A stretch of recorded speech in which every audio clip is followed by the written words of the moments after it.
বাংলাদেশকে হিন্দু শূন্য করার জন্য তাকে মেরেছে এবং পুলিশের হেফাজত থেকে ওই জিহাদি জঙ্গিদের হাতে তুলে দেওয়া হয়েছে, আদমরা করে পুড়িয়ে দিয়েছে।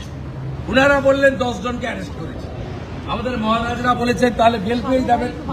আমাদের এই যে প্রভুর মহারাজ ছিলেন বলেছেন বেল পেয়ে যাবেন। ওনারা বললেন বিচার না হওয়া পর্যন্ত বেল পাবেন না, আপনাদের আমরা আশ্বস্ত করছি। দ্বিতীয়, আমরা বলেছি মৃত্যুর কোনো ক্ষতিপূরণ হয় না। আপনারা ক্ষতিপূরণ কি করছেন না? রাষ্ট্র দায়িত্ব নিয়েছে ওনার পরিবারে। আমরা কি দায়িত্ব নিয়েছেন পাবলিকলি জানান, আমাদের নাইবা জানাবেন। আমরা পরিষ্কার বলেছি যেটা বন্ধ হবে কবে, বন্ধ হবে কবে, হিন্দু নির্যাতন বন্ধ কবে হবে। প্রভুরা বলেছেন চিন্ময় প্রভুকে কোন অপরাধে 2 বছর জেলে রেখেছেন, 1.5 বছর। উত্তর ওনাদের লিমিটেশন আছে, ডেপুটি হাই কমিশনার কতটা উত্তর দেবে।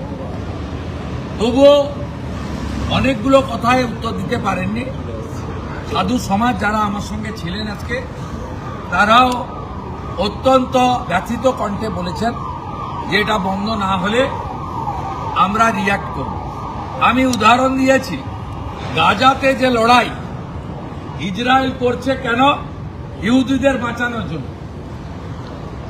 ইরান সহ ইসলামিক কান্ট্রি প্যালেস্টাইনকে সাহায্য করছে কেন? যেহেতু প্যালেস্টাইন ইসলামিক কান্ট্রি, এটা ধর্মীয় কারণে। আমি প্রশ্ন করেছি বাংলাদেশ সরকারকে যে আগের প্রধানমন্ত্রী হাসিনা ওয়াজেদ রোহিঙ্গা মুসলমানদের কক্সবাজারে থাকতে দিয়েছিলেন কেন? মুসলমান বলে। তাহলে ওপারে 2 কোটি হিন্দু আছে, তারা মার খাবে, পুড়িয়ে দেবেন যুবক ছেলেগুলোকে। এইটুকুটুকু বাচ্চা, তরতাজা সুন্দর সুন্দর যুবক ছেলে, তাদেরকে পুড়িয়ে মারবেন। আর এপারের 100 কোটি হিন্দু বসে বসে দেখবে। এই জিনিস হতে পারে না, হতে পারে না। আমি আপনাকে বললাম, খালা মমতা যত প্রাচীর করে পুলিশ করে রাখুক, ব্যবস্থা যদি না নেয়, নতুন বছরে এই সবগুলোকে তুলে ফেলে দেব।